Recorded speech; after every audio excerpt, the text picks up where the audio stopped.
Vamos lá, vamos botar aqui, ó. Tema dessa live aqui. Vou botar pequeno. Rapaz, pronto. Isso aí. Opa, isso aqui é melhor. O pessoal tá entrando, o Juliano já entrou. Deixa eu só fixar aqui o tema da nossa live. Como reprodução assistida ajuda nos tratamentos de câncer. Pronto. Vamos fixar, sejam bem-vindos. Ao fundo, não sei se vocês estão escutando, mais uma música muito bonita que conta aí o testemunho de uma pessoa que buscou em Deus a cura de um câncer, né? A gente sabe que essa doença, ela na grande maioria das vezes não tem cura. E aí muitos de nós buscamos e nos aproximamos mais de Deus nesse momento, não é verdade? E aí a tradução dessa música que vocês estão escutando aí, né, como uma introdução à nossa live de um tema muito legal, né, muito importante que eu vou fazer. Daqui a pouquinho vou chamar o meu amigo Juliano. Diz assim, ó: você está comigo em todos os momentos. Você acalma as minhas tempestades. Comigo você anda pelo fogo e cura toda a minha doença. Eu confio em ti. Eu confio em ti. E aí diz, né? Acredito que tu és aquele que me cura. Acredito que tu és tudo o que necessito. Acredito que tu és a minha porção. Acredito que tu és mais que bastante para mim. Jesus, tu é tudo que eu necessito. Gente, diante dessa música maravilhosa, dessa live que eu sei que vai ser incrível, você que está entrando aí agora, eu sei que não é um tema aí muito atrativo, né, para quem tá fazendo reprodução humana, mas é muito importante para você entender os processos que existem da preservação da fertilidade dessas pacientes que passam por isso e que nunca escolheram passar por isso. Então você aí, ó, vai clicando aí no coraçãozinho aí, vai clicando na setinha, vai chamando as pessoas. Sejam bem-vindos vocês que estão aí já entrando. Deixa eu ver aqui, a Marcolino, tudo bem? Zani, deixa eu ver mais aqui, entrou aqui, Rosilene, Lusa, Aline, Felício, Welles Felício, Luiz. Vai dando coraçãozinho aí, que enquanto a audiência vai aumentando e ao som da música, Janaína, eu vou chamar Dilma, vou chamar aqui para poder entrar o meu amigo e eu vou acabar com essa nossa live aqui. Vamos lá. Vamos interromper aqui e vamos chamar o meu amigo. Cadê meu amigo Juliano? Seja bem-vindo à nossa live. Cadê ele? Daqui a pouco vai entrar aí. Deixa eu baixar o som aqui. Pronto. Olá, meu amigo! Tudo bem, Rodolfo? Me escuta bem? 100%. E você? Beleza! Gente, pelo 100% dele, você já sabe que ele é da onde, gente? É de São Paulo, né, meu amigo? Paulistano, né? Meu amigo paulistano. Mas, Rodolfo, você sabe que eu me dou bem com os cariocas, né? Claro! Pô, tu é um cara! Ai, ai. Você é o paulistano mais carioca que eu conheço, rapaz. É, mas é que carioca é tudo gente boa, cara. É tudo fluido. A Obrigado. conversa é muito boa, né? Fala sério. Tá precisando vir mais aqui, cara. Ah, nem me fala. Depois Esse que negócio da virou pandemia. pai, não quer mais saber de sair de casa, né? Faz parte, né? Por alguns meses, viu? É, os primeiros meses são difíceis mesmo, cara. Mas passa rápido, hein? Passa, passa. Tá uma Passa delícia. rápido. Ela já vai fazer o quê? 6 meses? 3 meses, 3 meses. Fez Três 3 meses. meses. Cara, eu lembro da gente em Viena, em 2019, no congresso lá europeu, e a gente conversando, e você querendo engravidar logo. O cara já tava planejando, rapidinho engravidou depois, pô, não é Ah, possível. foi bom, graças a Deus, né? Deu certo. Não perdeu tempo, né, cara? E ela nasceu no meio da pandemia, né? Nasceu em julho. É, Nasceu, eu achando, quando começou tudo isso, que já ia ter acabado, que ia estar diminuindo, nasceu no meio de tudo, da pipoca é. ali. E tendo que fazer coronavírus, o teste, tudo para nascer. Mas deu tudo bem, né? Foi tudo tranquilo. Já estava um pouquinho menor os casos no hospital. Abril, maio, junho foi o pico, né? Depois começou a Foi o diluir aqui, pico. pelo menos aqui em Rio, São Paulo, né? Aí começou a É, pipocar em outras áreas e graças a Deus, né? Hoje a gente está aí vivendo aí uma fase já bem mais tranquila, né? Onde a gente está aliviando em muitas coisas. E hoje eu acabei de ver uma notícia aqui da OMS que não se preocupa mais com o Brasil OMS. Que bom, né? ainda bem. Não, e pra gente também, Rodolfo, quando a gente foi fazer os tratamentos, tudo que teve que parar um tempo, sabe? Foi complicado pra caramba, né? Foi muito difícil, cara. Foi muito difícil. Mas de tudo, assim, nesse meio da pandemia, né? Pelo menos eu aqui inventei de fazer live. Continuei até agora. Foi ótimo, foi perfeito. Pô, Tô junto com você, tô aqui, ó. é isso aí. Pô, demorou. A nossa live era para ter sido em outubro, né? Outubro rosa, câncer, né? Acabou que a gente já Demorou. tá em novembro azul agora, né? Rodolfinho, a gente vai fazer valer hoje, cara. Vai ser para fechar com chave de ouro com um pouquinho de delay só. Muito bom. Agora eu gostei. Agora eu gostei, hein? Agora eu gostei. E vem cá, que cabelo branco é isso aí, cara? Já é o Tá quê? duro. É a filha já te preocupando? Eu não tinha antes de casar, Rodolfo. Aí eu casei e começou a aparecer.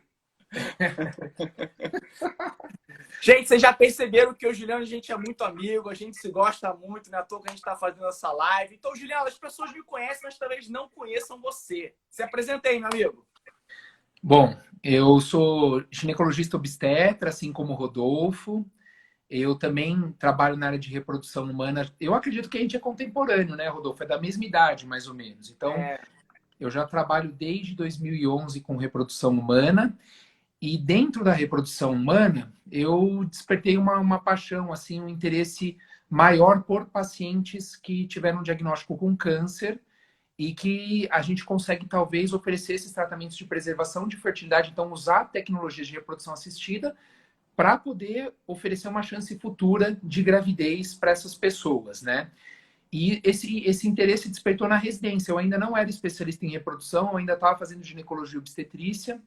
E, puxa, eu fiquei fascinado quando eu tive a oportunidade de ter contato com isso. Começou como pesquisa e que me motivou até a trabalhar um pouquinho com pesquisa, fora, tudo nessa área, né? E eu atuo aqui em São Paulo, no consultório, assim como o Rodolfo. O meu pai também é obstetra, é ginecologista, então acho que já veio a paixãozinha ali sendo direcionada desde o começo. E trabalho no consultório com meu irmão, com meu pai, com a minha esposa, com todo mundo. família toda, né, meu amigo? Igual lá em casa, igual lá em casa. É, jogar em casa. Hoje, devido ao crescimento das pacientes, né, eu tive que criar uma clínica conjunta do meu pai, e aí sou eu e minha esposa hoje, né? E aí também a família toda envolvida. Inclusive tem um irmão que mora em São Paulo, ele tá fazendo cirurgia plástica aí, residência. Ah, eu não Isso tem. sabia. Exatamente. Legal, legal, legal.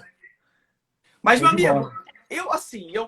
eu particularmente, cara, eu sou muito assim reservado com relação ao paciente com câncer. Eu sempre mexeu comigo, sabe, Juliano? Isso para mim acho que tem que ter, eu acho que tem que ter um diferencial para lidar com o paciente com câncer. Porque principalmente assim, quando você lida com uma situação dessa, já é uma situação muito delicada. Porque teoricamente a pessoa já começa lutando pela vida. Essa é a grande verdade. É ou não é verdade? Com Não é? certeza, com certeza. E a gente, né, cara, da obstetrícia e ginecologia, a gente não tá acostumado com morte. Você vê, né? O neném morrer é uma tragédia. Isso é uma coisa É, que ninguém espera. Uma mãe, então isso é uma coisa que abala a gente por anos e anos e anos. E você foi justamente caminhar num segmento onde Cara, é muito difícil ter gente. O que que te motivou? Você falou que foi motivado já na residência, mas o que que foi? Foi essa questão de dar esperança, uma maior esperança para as pacientes? Como é que foi? Olha, Rodolfo, até antes de responder essa sua pergunta, isso que você falou é a mais pura verdade. A gente não está acostumado com isso. Dizia um professor de obstetrícia na faculdade, falava na residência, falava assim: se preparem, obstetrícia são 1000 alegrias para uma tristeza, mas essa tristeza vai ser muito profunda. A É gente está isso aí. mais acostumado com alegria do que com tristeza, né? A nossa área a gente fica chateado por muitas coisas que acontecem com os nossos pacientes, às vezes não conseguir, não ter o sucesso do tratamento, né? Mas quando acontece de dar certo, é tão gostoso, que eu acho que na balança é muito favorável. E a parte oncológica É. realmente é um pouco mais delicada. Eu juro que, nossa, Rodolfo, assim, eu até me questiono às vezes por que que eu fui tão longe nisso, né? Puta, realmente investi muita parte da minha carreira nisso. Hoje eu tenho muita paixão. Eu acho que é uma área fascinante, tá? E possibilitar, realmente, eu acho que o mais fascinante de tudo isso é possibilitar pessoas que, teoricamente, às vezes nem estavam expostas à gravidez, tudo, e vão ter vários efeitos colaterais a permitir conseguir engravidar. Isso é muito bom. Mas eu juro que foi ao acaso que aconteceu essa paixão, esse despertar. Eu estava querendo trabalhar com pesquisa. Falei, vou querer publicar um artigo, uma coisa. Fui conversar com um residente, ele falou, meu, você quer trabalhar com pesquisa? Vai conversar com a professora Paula, que é minha orientadora de doutorado. Aí, quando eu fui conversar com ela, ela falou, Juliano, já que você quer trabalhar com pesquisa, tem um caso aqui, 2 casos que a gente fez de pacientes, uma com linfoma, uma com câncer de mama, que a gente estimulou a ovulação delas na fase lútea. Lembra, Rodolfo, no nosso começo não era habitual estimular a paciente na fase lútea. A gente É, começava sempre, a paciente menstruava, começava. Hoje, a é. gente sabe que a gente começa em qualquer momento, mas na época não tinha isso. Isso começou em 2013, eu acho, 2012. Foi logo quando a E gente começou mesmo, né? foi no Reprodução. comecinho. Não, mas ó, pra você É, ter uma ideia, esse artigo que a gente publicou, Rodolfo, é de 2010, tá? é. Então, o nosso artigo foi o segundo artigo no mundo publicado de estímulo ovário na fase lútea. E aí ela pegou, ela falou, Juliana, a gente tem esses 2 casos. E quando eu fui revisar o prontuário, um dos prontuários eu não estava achando, porque a paciente estava internada fazendo quimioterapia. Eu subi para pegar o prontuário e conversei com a paciente. E conversei, perguntei como ela se sentia, a questão do congelamento. E isso começou a me fascinar. E quando eu fui publicar esse artigo, eu comecei a estudar cada vez mais essa parte oncológica. O meu mentor dos Estados Unidos, o nome dele vinha repetidamente, vinha muitas vezes, aparecia. Eu falei, cara, quem que é esse cara, né? Que é um turco, é o Kutlu Oktay, que mora em Nova York. Eu falei, pô, eu tenho que ir atrás desse cara. E sabe quando vem e-mail marketing no seu e-mail? Apareceu, ó, ele vai vir para São Paulo dar uma aula. Eu falei, eu vou lá para São Paulo, tá morando em Ribeirão, vou lá para São Paulo para encontrar ele. E quando eu encontrei, eu já falei, ó, professor, eu tenho interesse em trabalhar nessa área, só que eu ainda sou residente de ginecologia e obstetrícia. Ele falou, forma, acaba tudo e depois me avisa. E passaram-se alguns anos. Aí eu fui ficar com ele. E nesse interim, eu fui falando, cara, eu fui lendo cada vez mais artigo nesse assunto e tal. Eu falei, cara, isso é muito legal.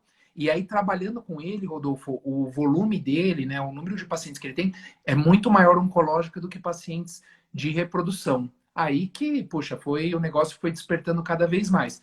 E hoje, Rodolfo, o grosso, né, do trabalho do dia a dia são casais que estão querendo engravidar, né, que representam ali algum quadro de uma dificuldade, a gente faz o exame e tudo, mas sempre que eu recebo uma paciente com diagnóstico oncológico para fazer o tratamento de preservação de fertilidade, isso mexe comigo, sabe? Não é grande o volume, ainda a gente tem várias barreiras, né, para receber essas pacientes.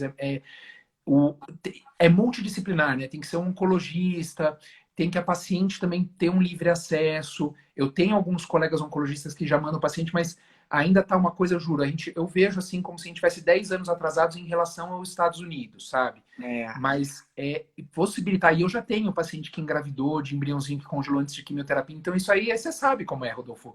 Vai é. mexendo com a gente, né? Engraçado que quando começou, né, essa questão de congelamento de óvulo, não era como agora, né? Você Não prometia uma era. coisa para a paciente que ela ia preservar a sua fertilidade, mas o congelamento de óvulo estava ainda assim, ainda despontando também, né? Hoje que é uma coisa tão simples, né, de falar, né? A gente prometia o congelamento, mas a gente não sabia como é que seria o descongelamento, né? Pelas técnicas que, É se não me isso, engano, é ainda isso. era vitrificação, ainda era lento, congelamento lento, a vitrificação ainda estava começando, então foi tudo junto ali, né? Foi legal que quando a gente começou a trabalhar com isso lá em 2010 é que começaram a surgir muitas novas tecnologias que a gente usa até hoje e que a gente fala, cara, que bom que isso surgiu ali no passado e que a gente pode usar hoje para trazer benefícios para essas pacientes. Principalmente congelamento de óvulo, né? Porque senão, como é que a gente vai fazer para ajudar Não, essas pacientes? não tem condição. Eu acho que a gente pegou um momento muito bom da medicina reprodutiva, viu? Porque eu lembro, eu acho que foi em 2012 para 2013 que foi considerado 2012, técnica estabelecida, porque já tinham milhares de nascimentos no mundo, dezenas de milhares. E hoje, graças a Deus, com o congelamento de óvulos, a gente tem uma taxa de sobrevida dos óvulos muito boa, que a gente consegue oferecer uma chance palpável de sucesso, né? Então, era diferente. Antes, a chance de sobreviver o óvulo do descongelamento beirava o quê? Era 50, 50, 60%. 60%. Era metade, né? Então, assim, não dava, né? Não dava para E a muitas vezes. taxa de fertilização ainda era baixa ainda. Era baixa. E tá melhorando cada vez mais e vai melhorar mais. É. Viu? Você vai ver. Vai chegar num nível que talvez, para algumas pacientes, congelamento de óvulo fresco pode chegar a ser a mesma coisa. Eu ainda acho que tá um passinho para trás, mas tem uma chance boa de chegar lá. Mas a gente está chegando lá. Graças a Deus. Tá chegando perto. Que legal. Tá perto. E aí você falou que, né, de que você aí, o Octaker, é engraçado que eu já assisti várias aulas, ele sempre cita você, né? Tu virou lá o xodózinho do cara, né? E como é que foi essa sua, assim, sua experiência, né, de lidar com um outro serviço, né, no exterior e tudo mais, alguma coisa assim? O que te levou a te impulsionar? Isso aí, foi exatamente esse sonho aí de ajudar as pessoas nesse período aí tão difícil da sua vida? Olha, foi bom, viu, Rodolfo? Foi difícil, mas foi bom. Porque depois, principalmente, eu acho que, né, deve chegar muita gente lá, né, Rodolfo? Então, primeiro mês, segundo mês, não tinha tanta abertura. Aí depois as coisas foram fluindo, ele viu que podia confiar que a coisa ia para frente, aí com certeza aí decolou. Aí foi muito bom, ele me deu confiança plena. Final de semana ele ia jogar golfe, jogar tênis, eu fazia ultrassom nos pacientes dele, mesmo nos Estados Unidos, que lá não precisa ser médico para fazer ultrassom, você pode ser técnico. Porque eu não tinha licença médica americana, eu fui para trabalhar com pesquisa, mas como poderia ser técnico, ele deixava até eu fazer os ultrassons da paciente dele e mandava mensagem para ele e falava, ó, tá tudo bem, eu tô estimulando por mais tanto tempo, ele já estava mais tranquilo comigo. Legal. E foi bom, viu, Rodolfo? Acho que assim, é diferente a medicina que eles fazem lá, tá? E foi gostoso ter ido para fora para ver que o que a gente faz aqui em São Paulo, o que a gente faz no Rio de Janeiro, o que a gente faz no Brasil, principalmente onde a gente está, né, Rodolfo? Eu acho que não deixa a desejar para lugar nenhum, sabe? Eu acho que isso a gente consegue oferecer um nível de excelência muito bom e com calor humano, sabe? Que é um pouquinho diferente lá. Lá é muito mais seco, você não... antes da pandemia, cumprimentava todo mundo abraçando, dando beijinho. Agora é só no cotovelinho e tal, mas antes era gostoso, né? Era bom. E era diferente. Lá é na mãozinha, cumprimentar. Os médicos são mais secos, eles não... eu acho que a gente dá um pouquinho mais de palpite, né, Rodolfo? Ó, segue por aqui que eu acho que para você é o melhor caminho. Lá não, eles expõem as alternativas, eles falam números e falam, decidam. Isso é diferente, sabe? Muita paciente, né, de fora vem procurar a gente daqui, né, que são brasileiros principalmente, porque acaba que, poxa, os médicos aqui não passam confiança, mas os caras são ótimos, né? A grande questão está nessa diferença do trato, não é verdade? É isso, Rodolfo. É exatamente isso. É exatamente isso. Vamos aqui então pontuar aqui. Ó, gente, você que está assistindo a gente, quiser fazer alguma pergunta, clica aí no ponto de interrogação, que nos 10, 15 minutos finais da live a gente vai tentar responder umas coisas para vocês, tá bom? E se você tem alguém aí que está passando por um momento difícil desse, clica aí nessa setinha, chama essa pessoa e você, conforme for gostando do que a gente está falando, aperta o coraçãozinho aí para gostar de tudo. Juliano, isso é tudo macete de live, cara. Relaxa. Isso aí é para entreter o público. Isso aí o pessoal tá vendo aqui e estão gostando. Isso aí. Bom. Legal. Vamos então começar. Existem hoje inúmeras técnicas, né, para você preservar a fertilidade da paciente. Então vamos pelo básico, que é o congelamento de óvulo, né? E aí você falou uma coisa muito interessante, que é começar, hoje a gente chama de random start, né? Que começar ali aleatoriamente, dependendo da fase do ciclo ou não. Isso é uma coisa que, graças a Deus, os oncologistas, parece que alguns já têm essa noção de que nós não vamos perder o tempo precioso que essa paciente precisa, que acho que essa foi uma grande barreira para nós, né, Juliana? Não, com certeza. Um dos medos dos oncologistas e das pacientes era atrasar a quimioterapia. quando a gente começou a descobrir que existem várias ondas de crescimento de folículos dentro do mesmo mês, isso foi fantástico. Isso foi uma evolução muito grande na parte da oncofertilidade. E também que é aplicado para pacientes que têm baixa reserva ovariana, né? Então, às vezes as coisas começam para um cenário e que começou mesmo com a oncofertilidade.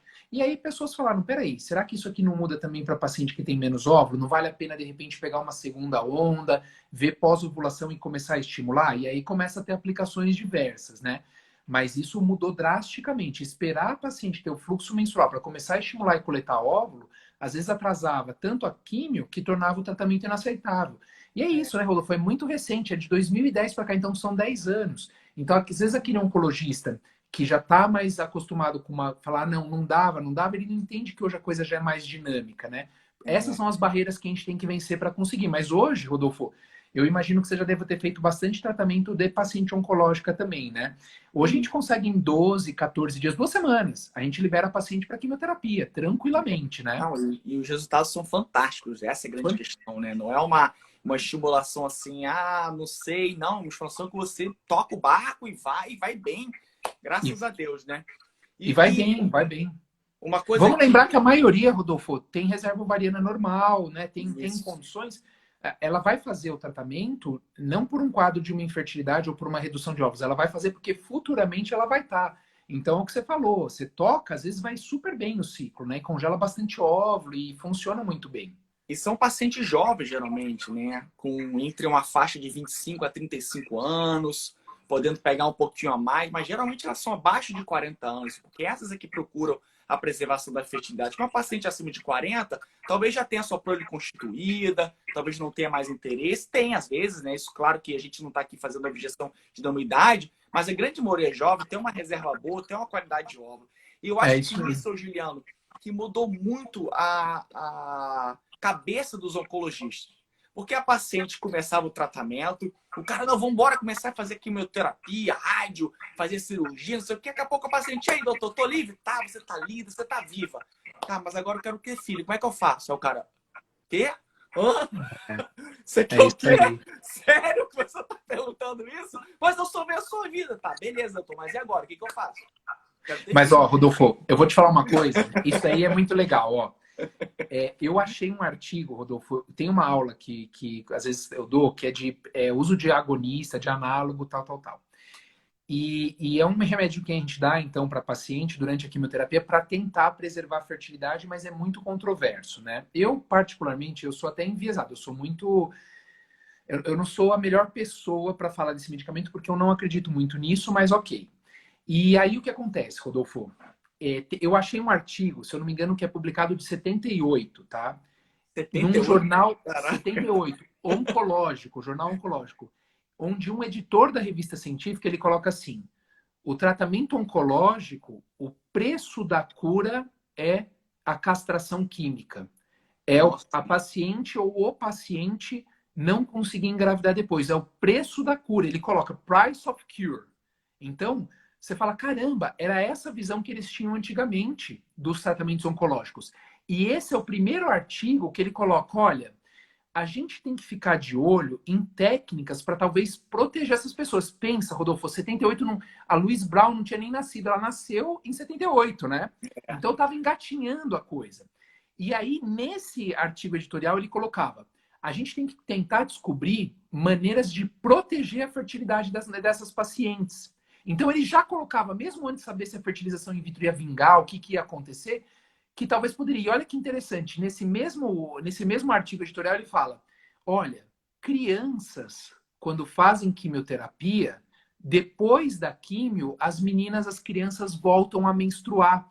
Será que por elas não estarem ovulando, essa proteção química delas não estarem ovulando, não terem ativado o eixo cérebro-ovário, ou seja, ela não está ovulando, isso não protegeria elas? E foi dessa observação que ele escreveu que começou a sair um monte de artigo científico avaliando o uso desse medicamento.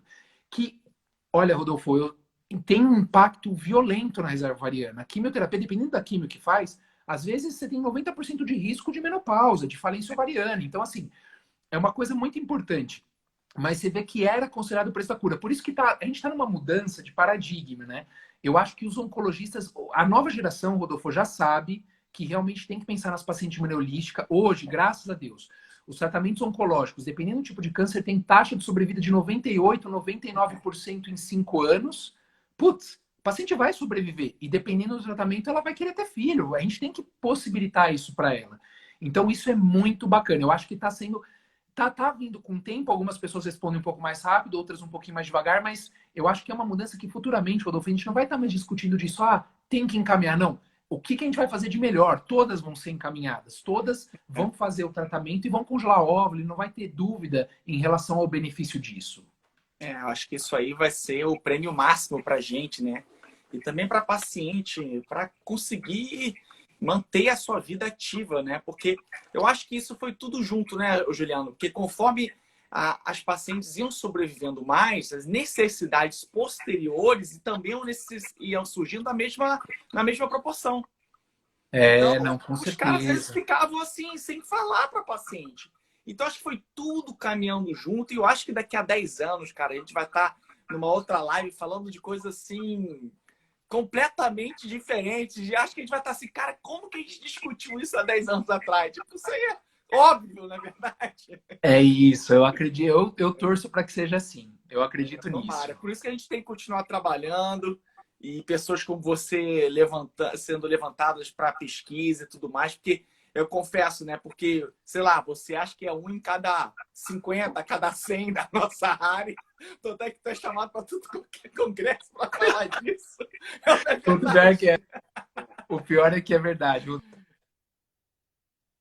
Rodolfo, não tem jeito. Essa área não tem muita gente que tem interesse. Realmente, como ainda o número de pacientes que fazem esse tipo de procedimento é limitado, então realmente é uma área que ainda é muito específica. Mas eu acredito que vai ganhar bastante espaço aí futuramente e vai vir muita coisa boa. Então, você que está escutando a gente, é sempre legal, né? Você escutou alguém que descobriu que tem câncer de mama, um linfoma, qualquer outro tipo de câncer, não tem filho, pede para conversar com um especialista de reprodução humana, né? Porque às vezes tem que parte daí também, né? Dela mesmo procurando a gente, conversando com seu oncologista, avaliando tudo, entendendo que não é o fim do mundo e de que, claro, a gente consegue muitos benefícios para isso. Acho que Perfeito. principalmente, né, Juliano, com relação às drogas utilizadas durante a indução da ovulação, né? Você hoje tem o uso do letrozol como protetor aí, né, estrogênico para um câncer de mama aí com estrogênio dependente. E o letrozol, Juliano, ele é recomendado para qualquer tipo de câncer ou só quando é o hormônio dependente aí? O que você acha? Quer dizer, aliás, Eu, o que você acha não? Qual é a indicação? a gente usa, né, Rodolfo, mais quando tem, então, câncer que tem receptor hormonal positivo. Então, câncer de mama, câncer endometrial. Então, quando vai fazer preservação de fertilidade, antes de quimioterapia, dependendo da radioterapia que vai fazer, se tem receptor hormonal positivo, qual que é um dos medos do oncologista? Peraí, essa paciente teve câncer de mama. O tumor de mama dela responde a estrogênio. Então, se você der hormônio, ele cresce. Tanto é que a paciente que é diagnosticada com câncer de mama, se ela está usando pílula, na hora fala, para com a pílula. Você nunca mais vai poder usar pílula, tem estrogênio e tudo mais. Então, puxa, a gente trabalha com hormônio, né? A gente dá hormônio para estimular o ovário a crescer os folículos e crescendo o folículo cresce estrogênio, né? O nível de hormônio aumenta. Isso. E o letrozol, então, ele veio para bloquear, a princípio, nessas pacientes. Que isso é uma coisa que é para diminuir o nível hormonal e não ter riscos, né? E o legal, Rodolfo, é que os estudos de segurança do uso do letrozol, tanto em risco de malformação para o nenezinho e desfechos, né? Porque não adianta às vezes dar um remédio que diminui o estrogênio, mas o ciclo vai ruim. Ele mostra que o ciclo é igual, né? É seguro para o nenê, não causa malformação e outra coisa, é seguro para a paciente. Ela usa, o nível de estrogênio não sobe tanto, isso a gente dosa no sangue, a gente vê palpável, né, Rodolfo? É absurdo, o nível de hormônio fica muito baixo mesmo. Fica. E os estudos mostrando se essas pacientes têm mais risco de ter câncer futuro ou não, mostram que não tem. Até, olha que interessante, Rodolfo, isso eu acho muito legal. Quando a paciente senta na minha frente, eu falo assim: olha, os estudos mostram que você tem até uma maior chance de sobrevida depois. Aí ela fala: nossa, mas por quê? Porque eu estou usando hormônio, estou tratando. Eu falo: não. Se o seu oncologista te encaminhou para cá, é que você tem um bom prognóstico. Ele acredita muito que você vai tratar, isso foi uma lombada que apareceu na sua vida, você vai curar e depois você vai estar pensando em engravidar. Então, É, existe um viés de seleção. Existe assim, pô, as pacientes que são encaminhadas são as pacientes que têm o melhor prognóstico, elas têm menor chance de recidivar. Então, mesmo usando hormônio, elas vão ter menos taxa de recidiva do que as pacientes que não fizeram nada. Mas isso talvez, porque a paciente foi encaminhada para a gente, ela tem um prognóstico melhor. Mas o letrozol ele é muito seguro. Se não ajuda a diminuir, com certeza, por culpa pelo esse viés aí de escolha da paciente, com certeza ele não vai fazer mal. Isso é uma coisa muito bacana para gente. Mas eu aqui, Rodolfo, eu só uso para paciente hormônio dependente, né? Com é. câncer de mama, câncer de endométrio. Quando é câncer hematológico, linfoma, leucemia, eu não uso, Rodolfo. Você Não. gosta de usar? Eu uso porque é uma droga segura, né? Baixa ali o estrogênio, acho que não vai fazer mal nenhum, né? Não Deixa faz. eu só Não, falar pode aqui. usar. Rosalie, bota essa pergunta aí no ponto de interrogação para a gente responder você depois, que ela fala aqui, né? Eu tive linfoma e será que tem como fazer a reprodução mesmo sem ter feito reserva? Depois a gente vai responder essa pergunta, tá, Roseli? Bota ali que a gente vai responder depois, só para a gente não perder aqui essa pergunta que eu acho super interessante, né, Juliano? E Legal, aí, legal. vamos lá. Eu acho que é interessante isso que você falou, porque muita paciente pergunta: ah, doutor Rodolfo, eu vou usar esses hormônios que você está me dando e eu vou ter chance de ter câncer no futuro? É, Você é um especialista. Responde aí para a paciente que nunca teve nada, nunca fez nada e está temerosa de fazer uma indução da ovulação para FIV, ou então, sei lá, 2, 3, 4, 5 coitos programados, né? Namoro programado, e depois uma FIV e fala: ah, mas eu estou usando muito hormônio, eu vou ter câncer no futuro? Responde essa pergunta para mim, meu amigo, que é uma pergunta ó, frequente, na verdade.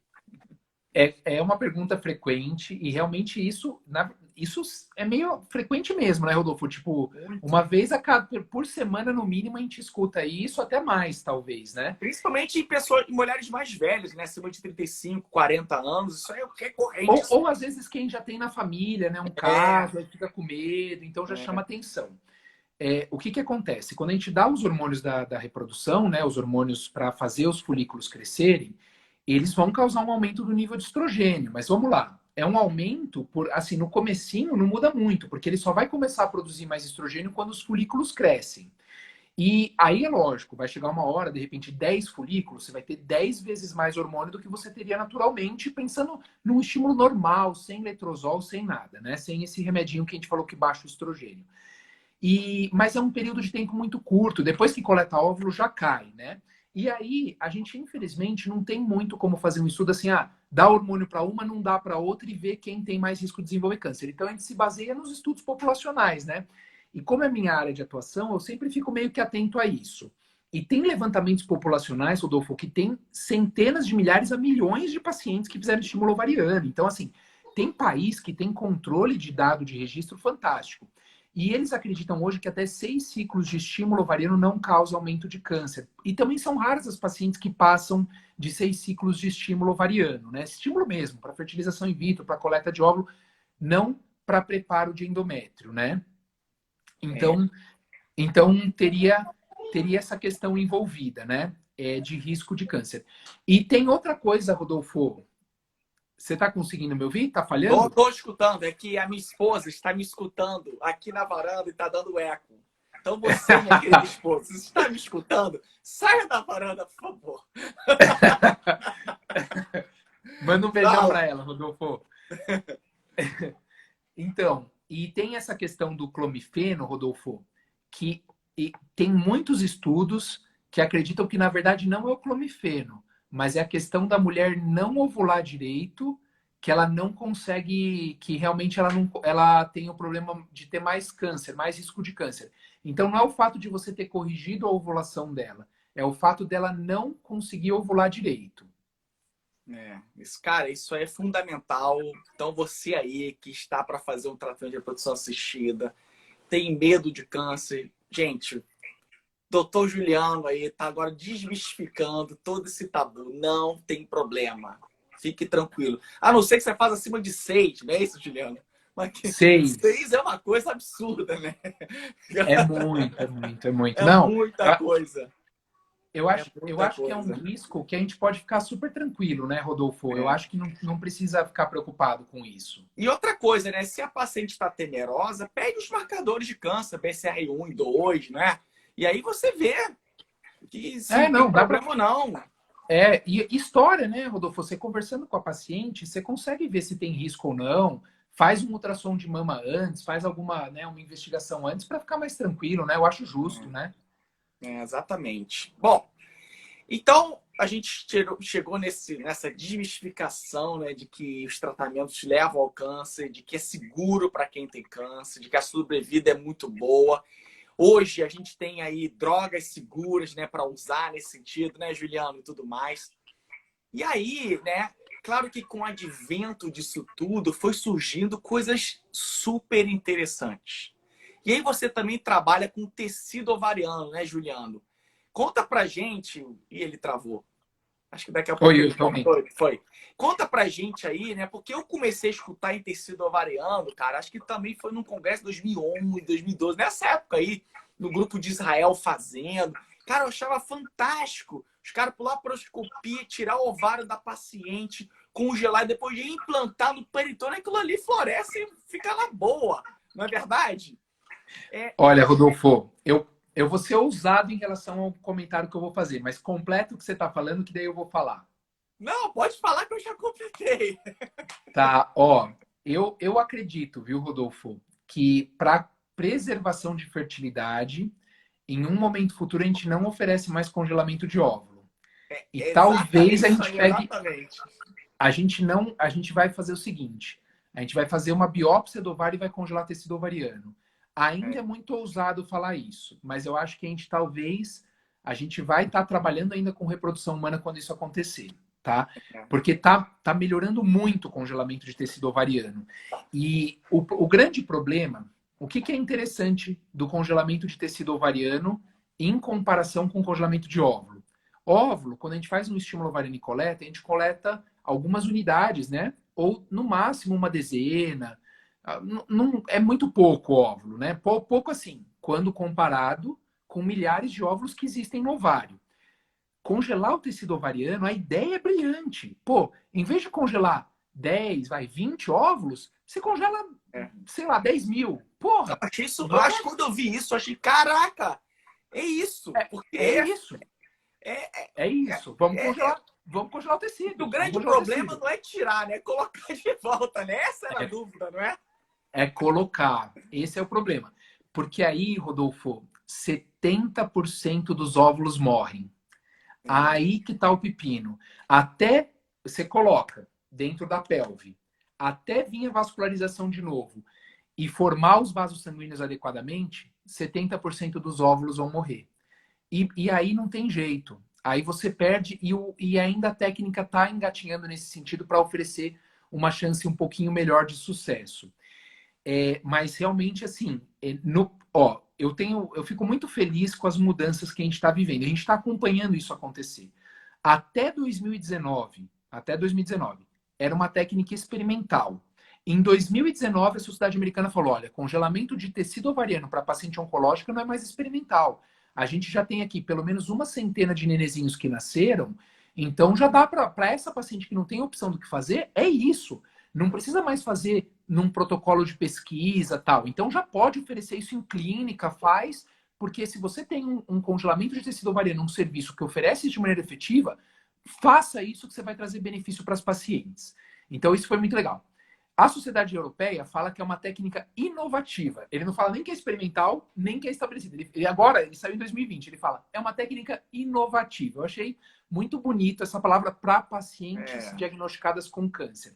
Ainda usar o congelamento de tecido e o transplante para outros cenários, eu acredito que vai ter muita aplicação, mas a gente ainda não consegue oferecer para outras áreas. Então, isso, infelizmente, a gente está ainda um pouquinho mais reservado. E realmente é o que você falou, Rodolfo. A limitação é o transplante. Só para você ter uma ideia, para ovular depois do transplante, demora 3 a 4 meses. Então, o tempo para crescer os folículos, para desenvolver nesse período todo, alguns vão morrendo, a revascularização não acontece tão adequadamente como a gente queria. E hoje os estudos estão em melhorar essa técnica, tá? Que aí O meu mentor, ele tem algumas propostas, ele usa um tecido diferente para transplantar o tecido ovariano, porque se você transplanta direto o tecido ovariano na pelve, a gente sabe que tem essa falha de vascularização. Então, o que ele fala? Pega o tecido ovariano e gruda ele num tecido que é fabricado, que ele é rico em substâncias, tá? Uhum. E depois coloca ele lá dentro para você ver se a vascularização aumenta. E realmente o tempo para a mulher ovular, em vez de demorar 3 meses, demora uns 2 meses. E a gente ainda está avaliando quanto que as pacientes perdem ou não de óvulo nesse processo, se é mais ou é menos usando isso ou não usando isso. Mas então tem vários pesquisadores no mundo que estão tentando desenvolver técnicas melhores para o transplante ser mais efetivo. E sendo mais efetivo, Rodolfo, ninguém segura ele. Ninguém segura. Porque também muda outra coisa. Se você congelar tecido ovariano em vez de congelar óvulo, talvez a paciente não precise de fertilização in vitro. Porque aí você transplanta o tecido ovariano, ela volta a ovular naturalmente, às vezes engravida sem fertilização. Então, é uma coisa que pode ser muito interessante, mas ainda não dá nem para oferecer isso, né, Rodolfo? Quando é possível congelar óvulo, é o que a gente tem mais de palpável para o nenenzinho. Vamos congelar óvulo. E isso vai demorar aí pelo menos uns 10, 20 anos antes de mudar alguma coisa, né? Cara, mas assim, quando essa técnica ela é fantástica e agora da maneira como está sendo preparado esse tecido ovariano, a implantação, e eu acho que já evoluiu muito desde que começou isso aí, né? Porque o mundo inteiro está vendo isso, né? E está se tornando uma realidade. E o que você falou, você congelar todo o estoque de óvulo, que alguns, né, é muito melhor para a paciente e oferecer ela de voltar à sua vida normal, ou seja, engravidar naturalmente. Isso é fantástico, isso é fantástico. É fantástico. E sem contar a produção hormonal, né, Rodolfo? É, Porque às vezes a gente congela óvulo e a paciente entra em falência ovariana, insuficiência ovariana. é. Aí ela tem que, às vezes, se não é um tumor que tem receptor hormonal, ela tem que usar hormônio, tem que fazer reposição hormonal para, né, a questão de disfunção sexual, libido, a questão de tudo, de problema de massa óssea, doença cardiovascular, porque quem entra em menopausa antes do tempo tem todas essas comorbidades, né? Então, se você transplanta o tecido ovariano e ela volta a produzir hormônio, putz, grilo, qualidade de vida vai muito bem, né? Então, são coisas que isso eu acho que é, assim, fantástico, mas ainda é cenas do próximo capítulo Mas para a uma gente ver o que está coisa que está, acontecendo. mas uma coisa que está surgindo também, Juliano, que talvez seja para o futuro bem interessante, são as técnicas de maturação ocitária in vitro. Ah, não, fantástico, Pô, fantástico. que isso também acho que vai ajudar muito, porque aí você, Vai. teoricamente, você não precisa reimplantar todo o tecido, você meio que guarda uma parte desse tecido para fazer uma maturação ocitária ali dentro, in vitro, e outra parte você implanta na mulher. Então, teoricamente, a mulher está garantida das duas maneiras, pela É. reimplantação e também pela maturação ocitária in vitro, que também é fantástico também, mas também está engateando ainda muita coisa nesse sentido, né? Tá, a maturação é fantástica. Então, você tem os óvulos, né, dentro do tecido ovariano, e em vez de você transplantar, né, Rodolfo, colocar de volta para fazer eles crescerem e voltar a ovular naturalmente, você pega esse óvulo que está em estágio dormente, está pequenininho, e você matura ele no laboratório. Você faz ele crescer no laboratório para virar um óvulo maduro e daí fertilizar, formar embrião e transferir. Tá melhor, tá indo melhor, mas ainda eu acho que tá engatinhando mais do que o transplante de tecido ovariano. Ainda vai. Esse, É, eu não sei se a gente pega. Tomara que é, pegue. Tomara que pegue, mas eu acho que esse a gente não pega. Não sei, não sei. Eu acho que o transplante de tecido ele melhora um pouco mais, mas isso é fantástico. E tem muita pesquisa boa, e Rodolfo, tem muita gente boa no Brasil fazendo pesquisa com isso, viu? Então, assim, a gente tem que reconhecer os profissionais que estão aqui no nosso país. Tem gente que está desenvolvendo sistema de cultivo com gel em 3D, porque o ovário, se você for pensar, os folículos eles estão com uma certa pressão. Então, eles estão colocando com até ressonância magnética no crescimento para dar uma certa pressão para o folículo desenvolver bem. Isso eu digo da doutora Ana Carol Sá, lá da USP de Ribeirão Preto, ela tem uma linha de pesquisa dessa. É fantástico. Você olha, você admira pra caramba o trabalho, né? E são pessoas muito diferenciadas. Eu torço muito para que evolua, né? E que a gente esteja por dentro das coisas e possa oferecer para os nossos pacientes, né? com certeza, ser viável também, né? Essa é grande, acho que talvez a dificuldade do Brasil, né? Ter essa técnica chegar na nossa ponta, né? Essa é a grande questão, né? É verba, Rodolfo. O governo não investe em pesquisa. É verba. Não tem verba. Não tem verba. Por que eu fui lá com o Octai? Ele ganha dinheiro para estar lá no laboratório, entendeu, Rodolfo? E eles pagam bem para profissionais bons e não só pagam bem o salário dele. Juro que eu acho que nem é uma coisa importante para ele. Eu acho que para ele é verba pro laboratório, para ele conseguir fazer a pesquisa. Então ele consegue comprar a máquina que ele quer, ele consegue fazer o que ele acredita que vale a pena fazer, entendeu? Aqui, infelizmente, conseguir verba é muito difícil, muito. A FAPESP pega, ela pulveriza, ela dá 30 mil reais aqui, 50 mil reais aqui, não dá nem para comprar uma máquina às vezes. E ela fala que tá dando bolsa para um monte de gente, mas não sai ciência de verdade disso, infelizmente. É complicado. E o que que você acha aí, meu amigo, que acho que a gente já, pô, a gente já elucidou muita coisa aí para quem está assistindo a gente, né? O que que você acha aí que tem de novidade, além dessas coisas que nós já falamos? O que que você acha que vem aí de alguma coisa que está te levando? Pô, isso é legal, Rodolfo.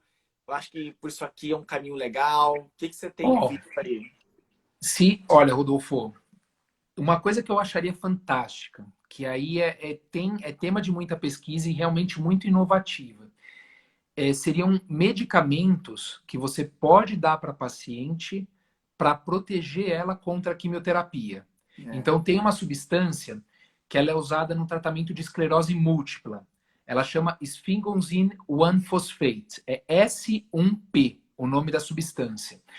E ela está sendo aplicada junto com a quimioterapia em camundongos para ver se protege o ovário. Está mostrando que protege. E ao mesmo tempo que protege os óvulos, não danifica os óvulos, não atrapalha a ação da quimioterapia. Isso eu acho muito interessante. Então, algumas substâncias que podem ser utilizadas junto com a quimio para proteger o ovário, muito legal. E outra coisa muito legal dentro da parte oncológica. É o tratamento com imunoterapia. Em vez de usar quimioterapia, usar imunoterapia. Porque a imunoterapia, ela vai matar, ela vai tratar exatamente a célula do câncer. E ela vai poupar a paciente daqueles efeitos, dos efeitos colaterais. Por exemplo, perde cabelo porque a quimioterapia mata o bulbo capilar. Os óvulos, então, perde reserva ovariana porque a quimioterapia mata os óvulos. Então, quando você faz imunoterapia, você está agindo no receptor da célula. Então, você não está permitindo essa célula de replicar. Isso seria fantástico, que aí o risco de danificar a reserva ovariana é muito pequena. Então, com alguns tratamentos de imunoterapia avançando, então o pessoal na parte oncológica também está avançando nesse sentido. Isso eu acho que é o mais interessante. Nanotecnologia também, não é? Tornar mais específica o tratamento de câncer para pegar aquele lugar, né? O grande problema é que a quimioterapia é sistêmica. E aí pega Ela é um monte de sistêmica. coisa. Essa é a Ela grande pega questão. a célula que está dividindo, né, Rodolfo? É. Está dividindo a célula, o óvulo está dividindo, mata o óvulo, mata o folículo. Agora, se você dá para aquele receptor daquela célula, acabou. Acabou. Vai agir só na célula do câncer. É altamente específico. É terapia-alvo, né? Então, isso, para mim, é o mais fascinante, é o que tem de mais moderno. E, sabe, eu vou te falar uma coisa, Rodolfo. Recentemente, eu tive a oportunidade de tratar uma paciente, um amor, uma paciente minha, que foi diagnosticada com melanoma. Ela veio fazer congelamento de óvulos, mas o tratamento dela vai ser imunoterapia. E eu falei para ela, olha, o seu tratamento, eu juro, imunoterapia a gente não tem dados suficientes, mas eu acredito que se tiver risco para reserva ovariana, eu falo que é menos de 3%. Mas aí ela já tinha também endometriose e tudo, e ela ia ter que, por culpa do diagnóstico oncológico, esperar mais 2 anos para engravidar, porque é melanoma, ver se tem recidiva, alguma coisa. Então, pela questão da idade, ela optou por mesmo assim fazer o congelamento de óvulo. Mas você vê que já está começando a aplicar imunoterapia em algumas condições que, isso é muito legal. A quimioterapia para melanoma, geralmente, era uma quimioterapia pesada. Ela tinha remédios que realmente faziam mal para o ovário. Então, tendo imunoterapia aí, já começa a mudar algumas coisas. Pô, que legal, que legal. Acho que essa grande mudança da mentalidade, né, que está trazendo isso, né? Você mesmo falou do artigo de 1978 dizendo a castração faz parte. E hoje Preço da a gente não cura. está mais tolerando essas coisas, né? Não, tá mudando, Rodolfo, isso é muito bom. Isso não tá, Rodolfo, tá mais vamos para as tolerando. perguntas? Quer responder pergunta? Vamos ver, Vamos tem lá umas então. aqui, eu tô vendo, ó. Tem 7 aqui, ó. Deixa eu ver aqui uma pergunta legal aqui. É que tem pergunta que não tem muito a ver com câncer aqui, né? Vambora, Rodolfo, elas estão prestigiando a gente, vamos responder. Tô perguntando aqui Por que que a FIV... Você responde, Rodolfo. As que Ó, não têm relação com câncer, eu respondo as outras. olha Pode essa ser? aqui, ó. Doutor, por que as FIV são tão caras? Tipo, eu perguntei, elas ficam em torno de 25 mil da mulher, 14 mil do homem. Ainda bem que o bom está. Então, acho que essa questão da FIV ser cara ou não é muito também pela gente estar usando essa questão, né? Envolve muita tecnologia, é tudo importado. Então, infelizmente, né, para a gente oferecer hoje um bom tratamento para paciente, não tem mistério. Infelizmente, né? Como a gente estava falando, o que a gente está barateando hoje em dia, gente? Protocolo de indução da ovulação. Hoje, graças a Deus, né, Juliano? Nós estamos gastando cada vez menos em remédio. Então, vocês estão usando remédio de boa qualidade, com preço bem melhor do que antes. Bloqueios hipofisários são muito melhores hoje, né, Juliano? Não sei você, mas eu tenho uma experiência fantástica com o citrato de clomifeno. Já usei progesterona no passado, mais ou menos, mas tem muita gente usando e resolve. A paciente é um custo muito menor. Então, eu acho que hoje a gente está tentando lutar para isso, né? Mas não depende da gente, né? Não é, Juliano? É verdade. Olha, eu acho que é muito difícil. A gente E sempre tem acho que que é ver o legal essa foco. pergunta, só te cortar rapidinho, porque uma Claro, paciente com câncer, né? Ela assim, caraca, eu descobri que eu tenho câncer e eu vou ter que fazer um tratamento de reprodução assistida que é caríssimo. E às vezes muitas não têm condições. É interessante essa pergunta com relação ao câncer também, não é? Não, é muito interessante. E daí eu vou então responder essas duas coisas. A primeira em relação ao preço, é caro mesmo. Se for parar para pensar, é um tratamento caro. Mas são três variáveis, né? Tanto a parte de honorários profissionais, anestesista, o médico, a parte do laboratório, dos embriologistas que estão trabalhando, a questão do laboratório em si, do preço do meio de cultivo, da incubadora, tudo, e também a questão dos valores de medicamento. Então, são três variáveis. E se você for parar para ver cada uma dessas variáveis, existe muito investimento. Então a gente fica frustrado hoje, oferece uma taxa de gravidez de implantação 50%, 60% quando o embrião é biopsiado e tudo mais. Então, assim, dá para melhorar o que a gente quer melhorar. E para melhorar, a gente investe mais em tecnologia. Então, às vezes, biopsia embrião, aí faz isso, faz aquilo. Lógico, não é para usar indiscriminado, mas então você vai investir mais recurso para conseguir selecionar melhor e aumentar a chance de gravidez do casal. Medicamento, muita tecnologia, tem esses protocolos novos, mas cada laboratório. Um dia eu fui conhecer uma fábrica de medicamento de reprodução, foi muito legal. Eu falei assim, cara, eu vou dar muito mais valor para cada ampolinha dessa, os processos que eles têm para preparar o medicamento, o controle. Eu falei, cara, isso aqui é fantástico. Quando você entra dentro de um lugar desse, você fala, meu Deus do céu. E a gente, né, Rodolfo, também como médico, trabalhando para fazer a coisa da melhor maneira possível. Então, é caro, graças a Deus hoje já está um pouco mais acessível do que antes, mas ainda é caro. E em relação à questão de preço, Rodolfo, nem me fala. Você sabe que quando eu voltei dos Estados Unidos, é questão de tentar, né, ir atrás das paixões e fazer acontecer. Eu tentei montar um serviço de preservação de fertilidade no Hospital do Câncer de Barretos. E a ideia é que fosse 100% SUS, Rodolfo. 100% SUS. Eu fui para duas reuniões em Barreto, a Barretos, a primeira com o pessoal da parte clínica, os médicos, eles aprovaram. Aí eu fui para a segunda reunião com os diretores da instituição, eles ficaram de conversar na época com o pessoal, ia vir presidente visitar, porque eles vão bastante, só que infelizmente não veio a verba para o projeto. No final, a chefa do serviço de ginecologia oncológica, ela até me ligou, falou, Gil, eu quero que você venha, eu quero que você monte, mas no começo não vai dar para montar um serviço de preservação. Você vai trabalhar meio que fazendo reposição hormonal das pacientes que fizeram tratamento oncológico. Eu falei, pô, mas não é isso que eu quero fazer, eu quero ajudar mesmo, eu quero trabalhar. E o meu medo era ir lá para Barretos, Rodolfo, e ter um corte de verba e os caras falarem, ó, primeiro a ser demitido é o Juliano, e eu investi 100% do meu tempo lá e acontecer isso. Então, infelizmente, como eles não conseguiam montar um projeto, eu não queria montar um laboratório. Eu queria ter um lugar para congelar sêmen e uma sala de ultrassom. Porque aí depois eu ia tentar pegar parcerias com hospitais universitários, por exemplo, lá da USP de Ribeirão Preto, que é perto de Barretos, para mandar os pacientes congelarem óvulo lá. Mas infelizmente não deu certo. A gente está tentando, mas não é fácil. Eu tentei correr atrás de vários hospitais para montar esse serviço gratuito para paciente oncológica. É muito difícil e esbarra em coisas que, infelizmente, por mais que a gente tenha boa vontade, é Pro difícil. SUS, né, já é caro uma paciente oncológica. Você ainda vai somar ainda a preservação de fertilidade, que é mais cara ainda. O governo não tem muito interesse, infelizmente. É É triste muito mesmo. difícil. Vamos Escolhe mais responder uma, aquela Rodolfinho. pergunta lá, ó. Olha aqui, ó. Essa é para você, ó.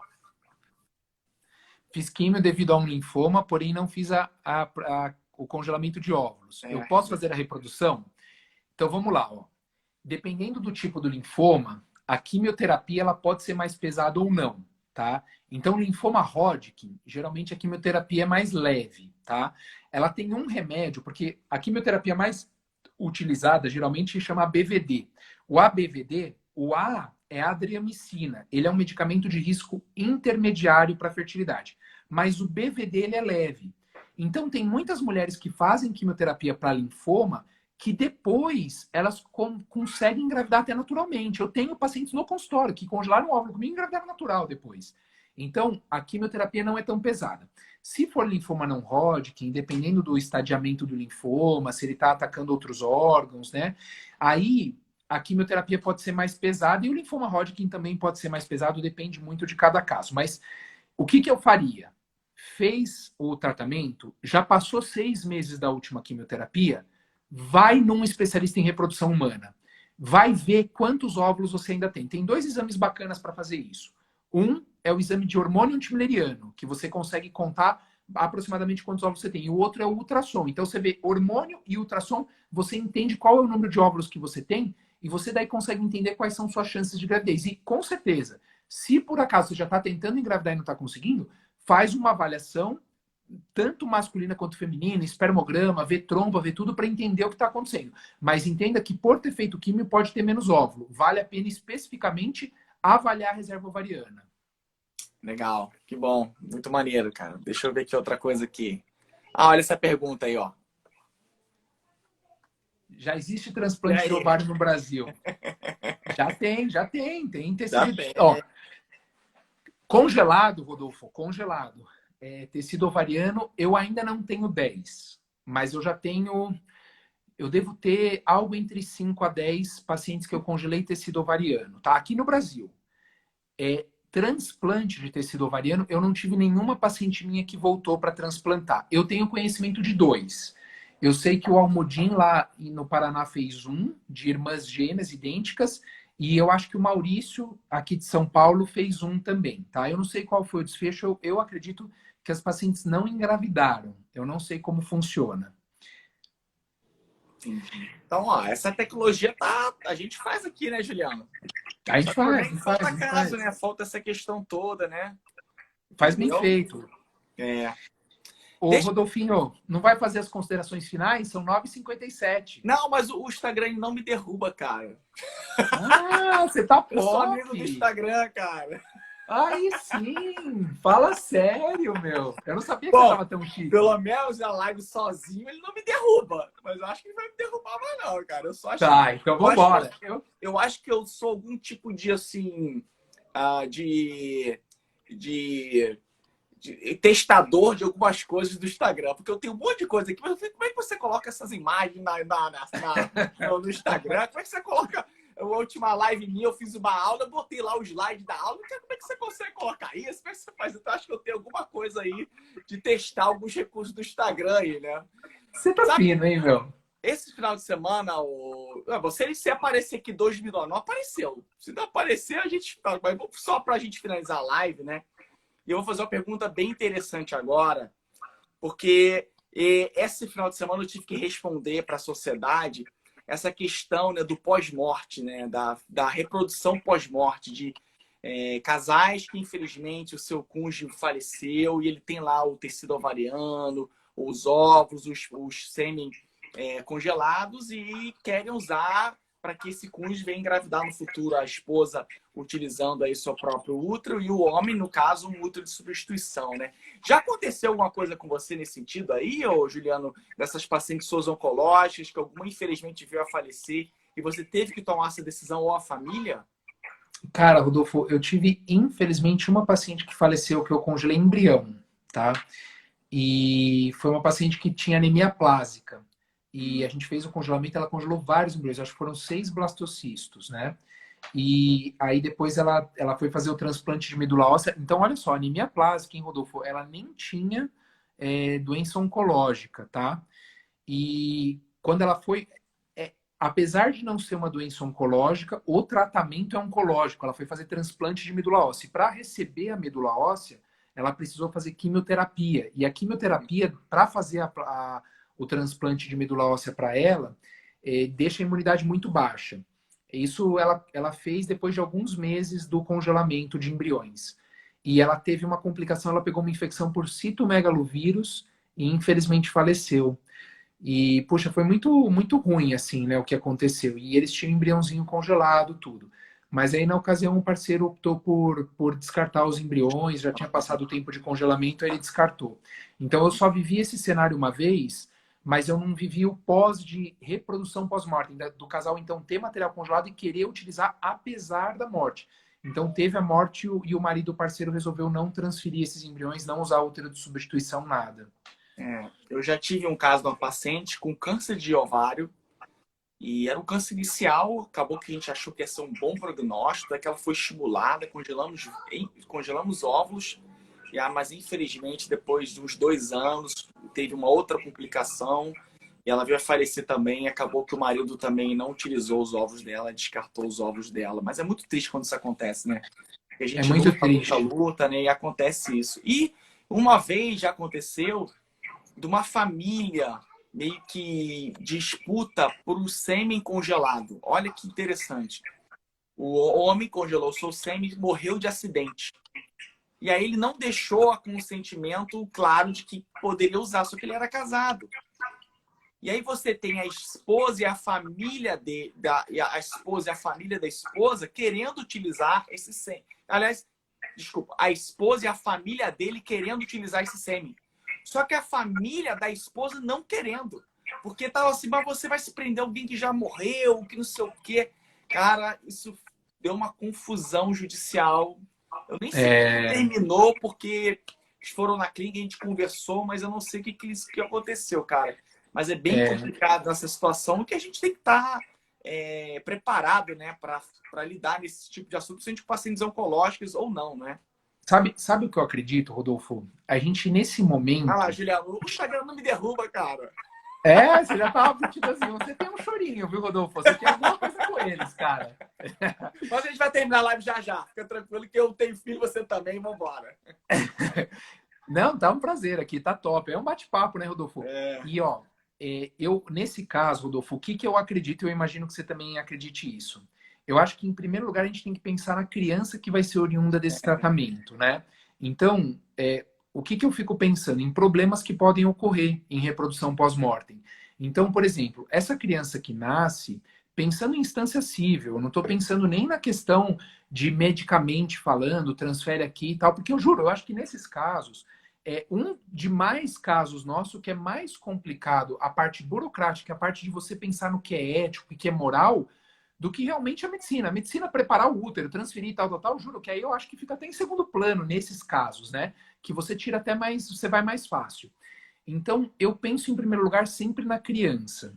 E se isso acontecesse comigo, Rodolfo, eu acho que a primeira coisa que eu me preocuparia é em estar tudo alinhado para entender que essa criança vai ser uma herdeira legítima, tanto da mãe quanto do pai do material biológico, né? sim. E nesse caso que você citou do seu, que a mulher e a família do marido estavam de acordo, pô, eu já fico um pouco mais tranquilo que aí é melhor, né, Rodolfo? Agora, É, já imaginou? Olha uma situação onde a mulher quer uma coisa e a família do marido não quisesse. Aí ia ser um dano, né? Porque é, essa criança ia ser um herdeiro legítimo. E mesmo que tiver assinado, viu, Rodolfo? Porque aí assinou, mas e se a família for ficar fazendo implicância, pode gerar um processo muito desgastante no momento futuro. Então, o ideal é estar tudo redondinho em relação a isso, mas eu nunca é. vivi isso. Eu acredito que com o tempo a gente vai ter que viver situações assim, Rodolfo. Isso vai Com acontecer certeza. alguma hora com a gente e aí a gente tem que fazer de coração, ver o que é melhor e pedir conselho, consulta para os membros específicos, tudo. Juliano, olha aí a nossa querida aí, ó. Dando André, ó, opinião aí, Andréia. Que é advogada aí, ó. tá. Ela sabe, ó. Ó, é inconstitucional, fere vários princípios constitucionais, princípio de paternidade responsável, etc. Então, é complicado, é isso. É, A criança tem direito a ter pai e tem direito a ter mãe. Se o pai faleceu, Eu não sei, Rodolfo, eu acho muito complexo, é muito delicado, é altamente individualizado, altamente individualizado. Mas eu acho que a gente tem que ter bom senso, a gente tem que ter muito equilíbrio e a gente tem que ser um agente facilitador do processo e não um dificultador, né? A gente tem que tentar tornar tudo fluido, né? Exatamente. Bom, a gente só tá terminando essa live com esse assunto para vocês entenderem, gente, que reprodução humana vai muito além, né? Às vezes do engravidar em si. Então, engravidar é a ponta do iceberg de toda uma questão que a gente faz, né, com relação a várias situações, né, Juliano?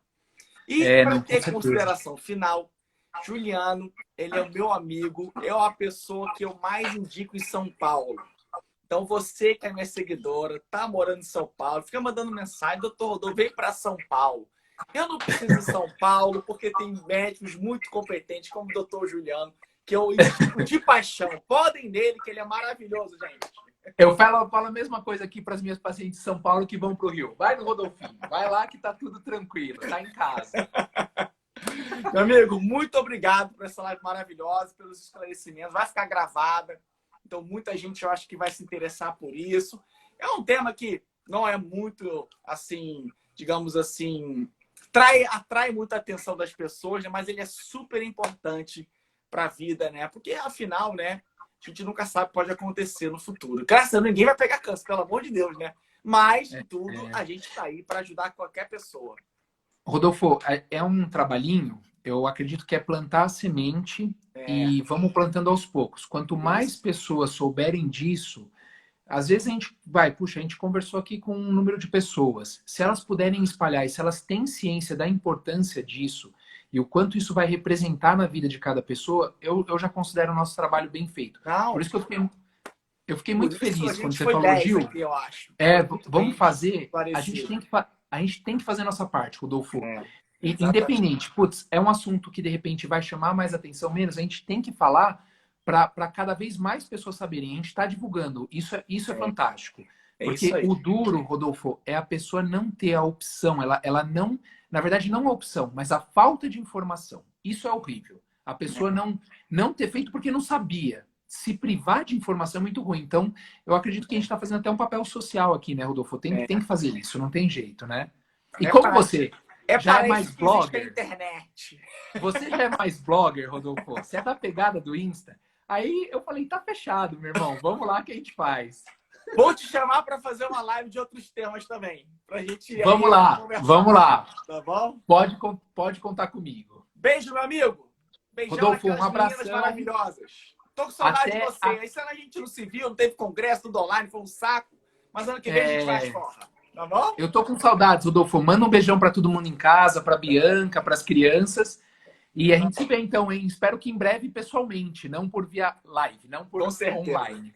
Gente, para vocês que assistiram a live, muito obrigado. Deus abençoe, então, boa noite. Vai ficar gravado, depois espalha aí para o máximo de pessoas possíveis. Tchau, meu amigo. Pai, boa noite, pessoal. Boa noite, Rodolfo. Muito top.